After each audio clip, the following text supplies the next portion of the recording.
Eh bien, rebonjour et bienvenue toujours sur l'espace dédié au site mécaniqueuniverselle.net, le site qui essaie de démontrer que l'humanité, dans son ensemble, vise à atteindre le plus haut degré de l'esprit, de l'évolution de l'esprit, c'est-à-dire l'extase, l'accession à l'extase, à l'éveil, au nirvana, l'état absolu de sagesse en somme.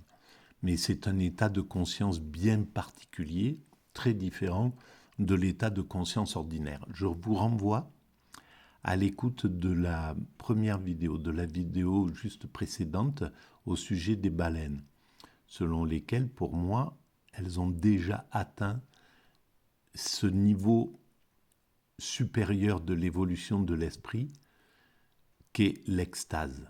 Voilà, et j'essaie de le démontrer dans ce chapitre du site Mécanique Universelle, le site qui essaie de démontrer que l'humanité va vers son ultime perfection, donc l'extase.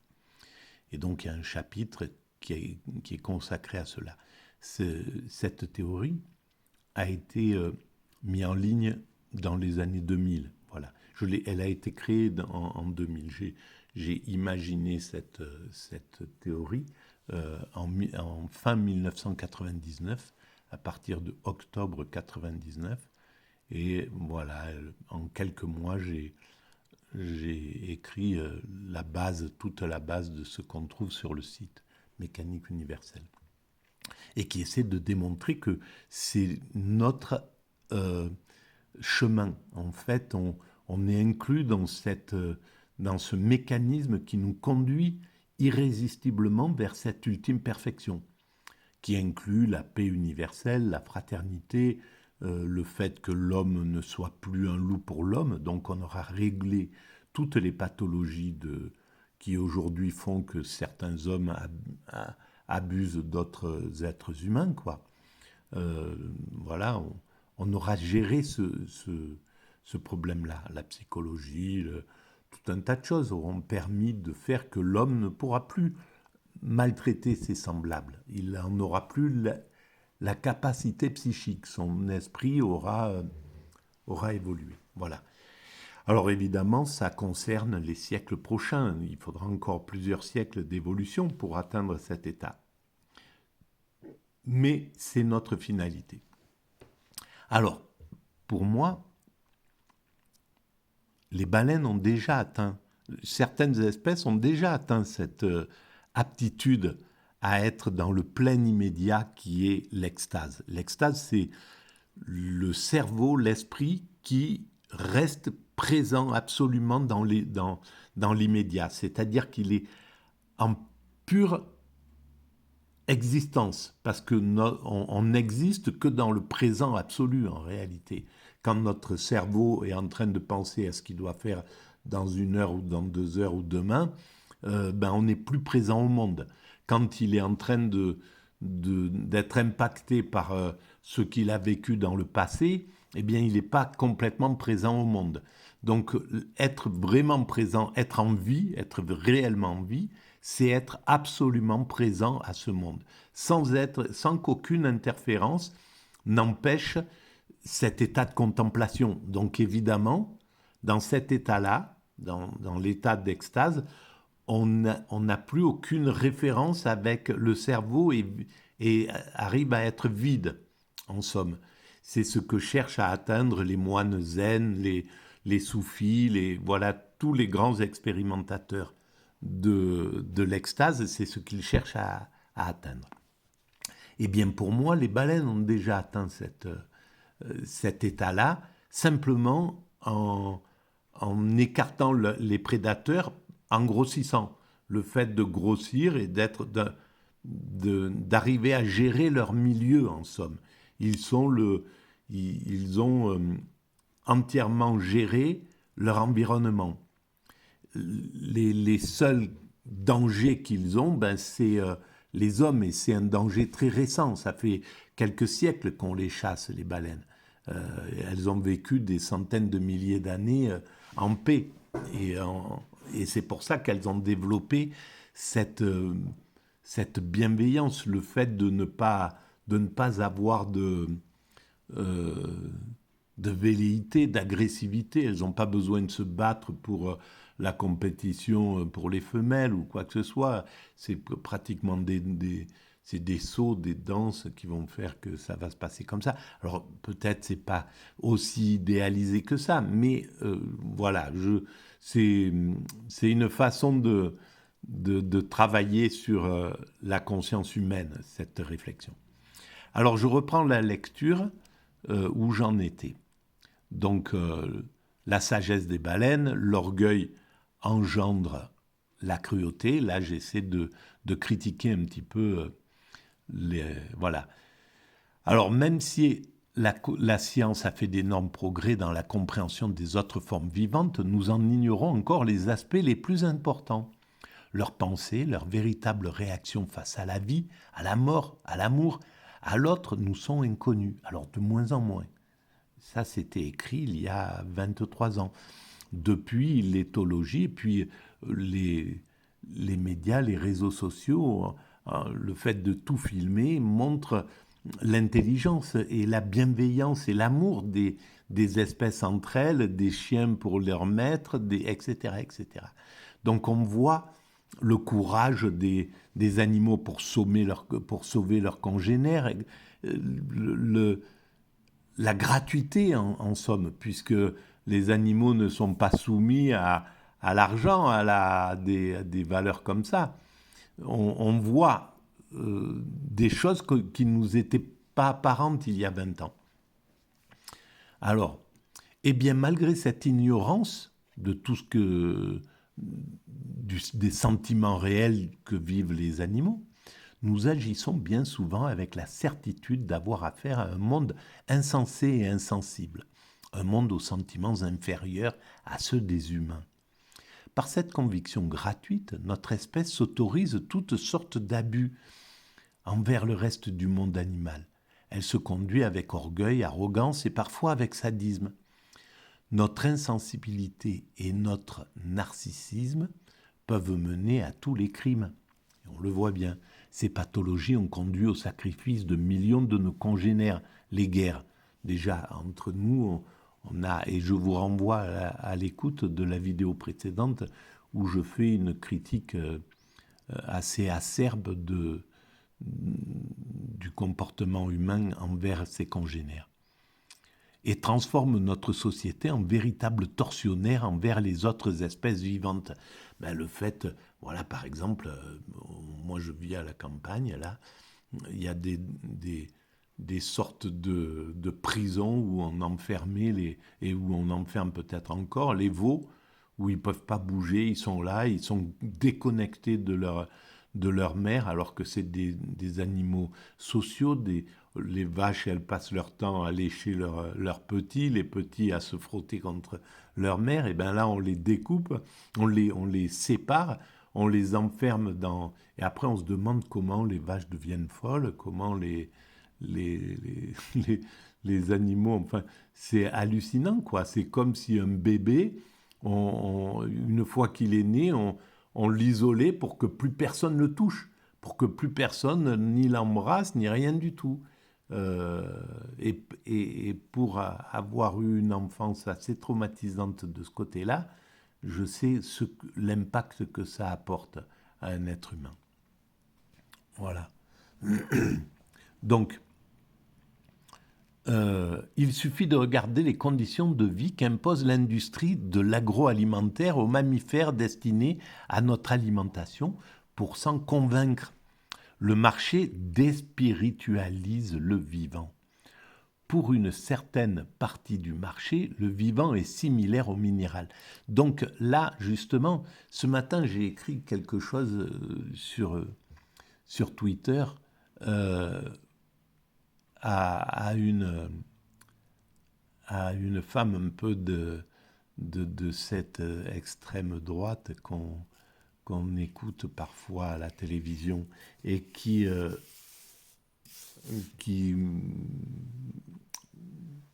posait un problème avec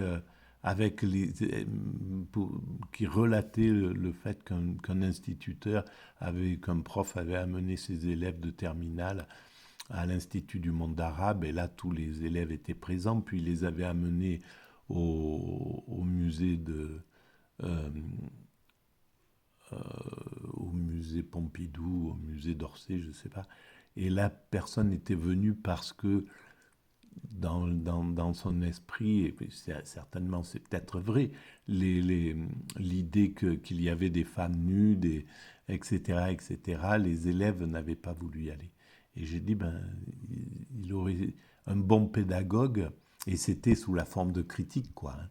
Et un bon pédagogue aurait expliqué que les deux cultures avaient apporté quelque chose de fondamental à l'humanité, qu'elles étaient égales dans ce sens, que l'une préservait la spiritualité, maintenait vivant le fait que le marché, que le capitalisme, que l'argent, tout ça, c'était inférieur au spirituel, et puis l'autre avait amené la libération de la femme, avait travaillé sur, bon, pas forcément, c'est pas aussi simple que ça, mais sur les mœurs, l'évolution des mœurs, etc., et que chacune avait sa, sa valeur. Et qu'un bon pédagogue aurait expliqué ça à ses élèves et aurait fait une troisième visite qui aurait inclus les deux endroits avec cette nouvelle conscience. Voilà. Et donc, il y a un monde qui garde la spiritualité vivante. C'est le cas de l'islam, c'est le cas de l'hindouisme, c'est le cas du bouddhisme, c'est le cas du judaïsme encore, qui préserve, alors que le christianisme, c'est un peu détaché. Voilà, c'est chacun son rôle. Ça n'enlève rien au christianisme, qui a pris qui développe d'autres choses, la fraternité, etc., d'autres valeurs pour l'instant, et un peu moins lié au divin, à l'idée du divin. Donc, pour une certaine partie du marché, le vivant est similaire au minéral. Un veau, une vache, une chèvre, un porc sont l'équivalent d'une pierre. Avec cette vision, certains industriels parviennent à trouver normal de priver entièrement un animal social de tout lien affectif. C'est ce dont je parlais tout à l'heure. C'est le cas dans l'élevage intensif. Ce type de pratique isole, quelques jours après leur naissance, les mères de leurs petits veaux. Ces derniers se retrouvent coincés par la tête au-dessus d'une mangeoire à engraisser, voilà, ou d'une mangeoire ou de ces trucs en plastique là où le veau est condamné. Enfin, c'est une horreur. Et comment on a pu ne pas penser, quoi? Parce que là, il a fallu éteindre la pensée du paysan. Un paysan des années 50 n'aurait jamais accepté cette chose-là. Comment ils ont amené cette idée à ce niveau-là? C'est incroyable. Ont-ils conscience que l'ensemble des mammifères sociaux auxquels nous appartenons partagent les mêmes besoins affectifs et relationnels que les hommes? Quelle pourrait être la vie d'un enfant coupé de tout lien affectif dès le plus jeune âge? En fait, j'avais tout écrit. Je ne l'ai pas relu depuis des dizaines d'années, cet article que j'avais écrit. Et en fait, voilà, les bases étaient déjà là, quoi. Quelle pourrait être la vie d'un enfant coupé de tout lien affectif dès le plus jeune âge? Il suffit de réfléchir à cela pour comprendre ce que peut ressentir un petit veau soumis aux conditions de vie de l'élevage intensif. De telles conditions d'existence ont de quoi rendre fou. Elles ont de quoi développer une quantité de problèmes physiologiques et psychologiques, et y compris peut-être le rendre fou des animaux sociaux. La sensibilité comme horizon. Bon, il n'y a pas que ça, évidemment. Donner de la viande à des vaches, c'est encore une autre... ça fait partie de ces aberrations, quoi, que le capitalisme a inclus. Et là, on ne s'est pas encore mis à critiquer le capitalisme, à en voir tous les... à part à la marge, bon, si on lit la mécanique universelle, on verra là une critique vraiment acerbe de cette chose-là. Mais le capitalisme lui-même ne se fait pas son autocritique, et comme il détient les médias, et qu'il fait venir qui il veut dans les médias, ben, il n'y a personne qui il laisse passer aucune critique envers lui-même. Et dès qu'on le critique, il dit « Ah ben voilà, encore, il a tout de suite les cheveux qui s'irrissent ». Et il dit ben, vous critiquez les médias et vous venez quand même dans les médias. Voilà. Bon, enfin, la perversion la plus totale, quoi, en somme. La sensibilité comme horizon. Heureusement, le principe du vivant dispose de mécanismes de protection. Lorsqu'un système exagère, il engendre une force opposée et plus forte pour le corriger. C'est pourquoi, même si sous la domination de ce système hyper-consommateur, une petite partie des êtres humains ont perdu toute conscience de la valeur de la vie, la majorité humaine est de plus en plus sensible à ses semblables et aux autres. Le développement progressif de la sensibilité humaine a fait apparaître une multitude d'associations œuvrant pour la défense des animaux. Eh bien oui, au XIXe siècle ou au XVIe siècle, ça n'existait pas. Donc on voit bien, on peut mesurer sur tous les plans l'évolution de l'humanité. L'essor de l'empathie a également stimulé la création. De multiples reportages et films animaliers ont ouvert l'esprit des enfants à la beauté des autres espèces animales. Cette nouvelle conscience permet d'améliorer sans cesse la relation humaine avec le monde vivant. Un sondage planétaire demandant aux enfants s'ils sont pour ou contre la chasse aux baleines nous rapprocherait vraisemblablement des 100% d'hostilité à cette pratique barbare. Ce nouveau barbare, parce que si les baleines ont réellement atteint la perfection, c'est un petit peu comme aller tuer un sage, voilà, en méditation, en éveil, un état.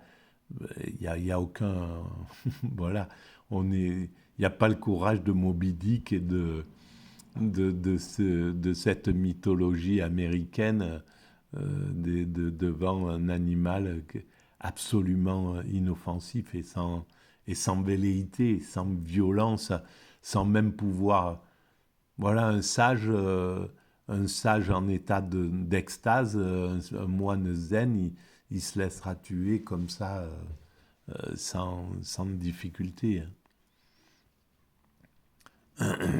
Le développement progressif, donc, voilà. Ce nouveau rapport de l'enfant à l'animal est relativement récent dans l'humanité, et ces enfants seront au pouvoir dans quelques décennies. Les livres de jeunesse édités au siècle dernier célébraient la chasse à la baleine. Ces mêmes ouvrages aujourd'hui glorifient le mammifère marin. Philosophie et éthologie, le langage animal vers son déchiffrement. La science chargée de déchiffrer le comportement animal s'appelle éthologie. Elle est relativement récente, mais extrêmement active.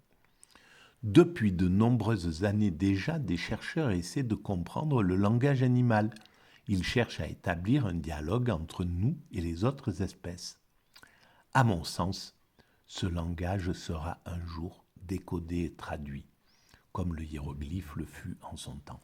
On parviendra à comprendre le langage des animaux, à communiquer avec eux.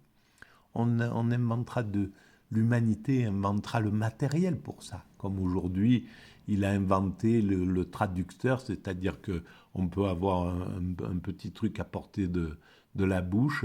On rencontre quelqu'un d'une autre culture. Moi, en tant que Français, un Chinois, je ne parle pas la même langue.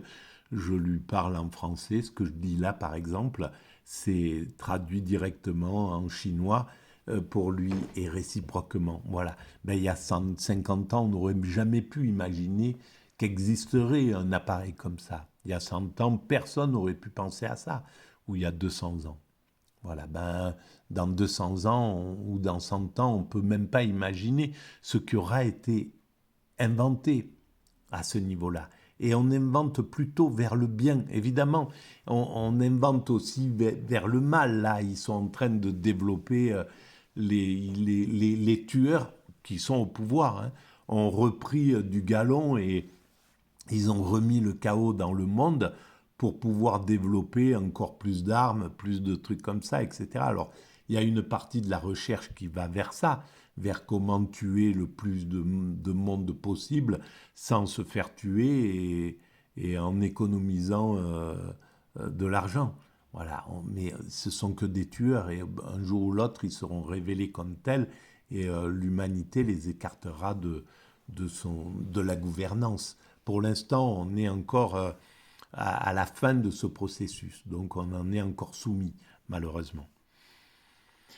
Alors, donc on déchiffrera ce langage, évidemment. Nous parviendrons probablement à établir un véritable dialogue interespèces, au moins avec les autres grands mammifères.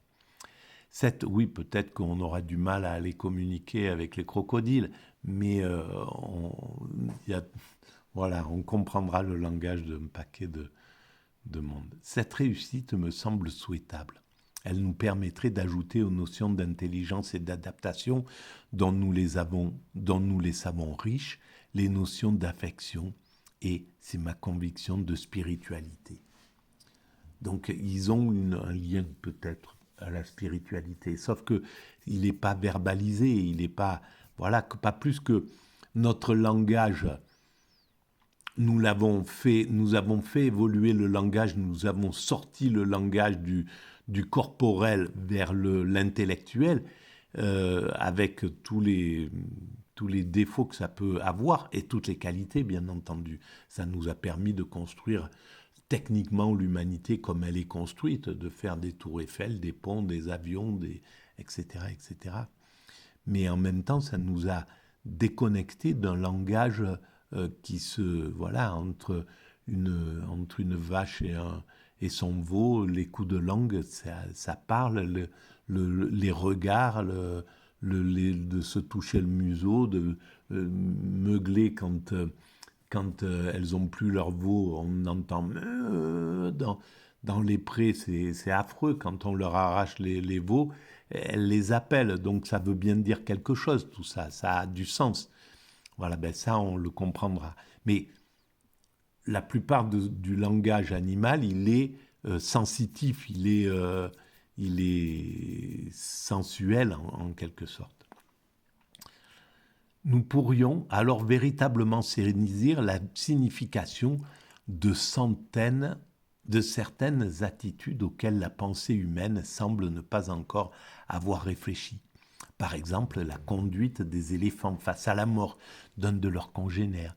Par exemple, le regard profond de certains grands primates. L'altruisme évident de la plupart des mammifères ou de la remarquable douceur. L'amour profond dont semblent capables les grandes baleines. Et alors, l'altruisme des animaux, ce qu'on ne comprend pas, c'est que nous sommes aussi des altruistes absolus. On croit qu'on fait tout par intérêt, pour la plupart du temps, qu'il n'y a que les grands saints ou les humains les meilleurs, les plus bons, les plus spirituels qui font les choses comme ça gratuitement. Mais nous le faisons tous, parce qu'en définitive, tout ce que nous accumulons, quand nous mourrons, nous le laissons de ce côté-là. La vie est construite pour nous montrer que nous sommes tous altruistes. Là, les Bill Gates, les autres qui sont des milliardaires, les Elon Musk, etc., ils peuvent parader, faire exploser leur ego, leur orgueil, leur portefeuille et leur truc. Quand ils meurent nus et ils n'emportent rien. Donc il y a quelque chose dans cette création qui montre que tout est spirituel en réalité. Parce que le monde aurait pu être créé de façon à ce que on emporte tout. Et tout ce qu'on a créé, ça disparaît à la fin avec nous. Ça serait quelque chose, c'est-à-dire que il y aurait pas, on laisserait rien à l'humanité. Ça serait pas l'humanité qui aurait une valeur. Alors que là, on laisse tout à l'humanité, on laisse tout à nos frères humains. Cette maison, elle a été construite en 1600 et quelques. Eh ben, en 1600, ils ignoraient totalement à qui elle allait arriver dans 4 siècles plus tard, et qu'on était à des kilomètres de leur famille. Ils l'ont construit pour sans doute leur leur, leur, leur clan, peut-être pour leur village, peut-être pour, etc. Et ben voilà, c'est quelqu'un qui vient d'une autre région, de notre truc, qui en fait une autre chose et qui amène une autre valeur. Donc on est tous des altruistes. Et ces gens-là, pensant travailler, construire cette maison de façon clanique pour leur appartenance, eh bien, en réalité, ils le font pour l'humanité. Et c'est la même chose pour ceux qui croient qu'ils travaillent pour leur communauté religieuse ou leur communauté ethnique qui font la guerre là en ce moment à certains endroits. Ben, il y a 25 000 ans ou 30 000 ans, cette communauté religieuse n'existait pas, ces communautés religieuses n'existaient pas, ni le christianisme, ni le judaïsme, ni l'islam n'existaient. Et pourtant, ben, ils étaient là. Et peut-être que dans 10 000 ans, ou dans 5 000 ans, ou dans 3 000 ans, ben, ça aura fusionné dans une spiritualité universelle. Voilà. Et donc, tout ce qu'on croit faire pour des choses,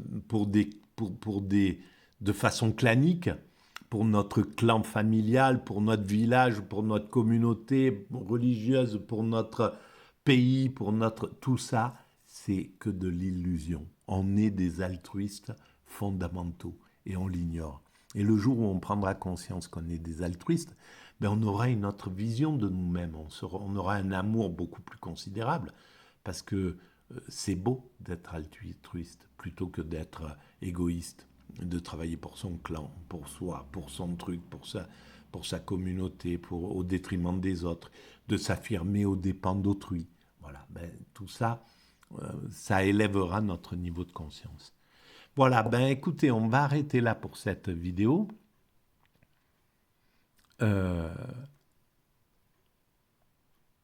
Alors, peut-être qu'il faudrait que j'aille, c'est ma conviction, de spiritualité. Nous pourrions alors véritablement saisir la signification de certaines attitudes auxquelles la pensée humaine semble ne pas encore avoir réfléchi. Par exemple, la conduite des éléphants, oui, ça je l'avais lu. Il est évident qu'il nous reste encore beaucoup de choses à apprendre du monde du vivant. Évidemment, on n'a pas encore complètement compris, mais il y a 50 000 ans, on ne se posait pas la question de ce que c'était que l'atome, comment a été construite la matière. Voilà, puis à un moment, ça arrive dans l'évolution de l'humanité. Je vous remercie. Si vous pensez que ces visions atypiques ont un peu d'intérêt, vous pouvez mettre des pouces, vous pouvez vous abonner, ça fait avancer la visibilité, vous pouvez envoyer le lien à vos amis, vous pouvez laisser des commentaires. Tout ça enrichit la visibilité. Je vous remercie et vous dis à très bientôt.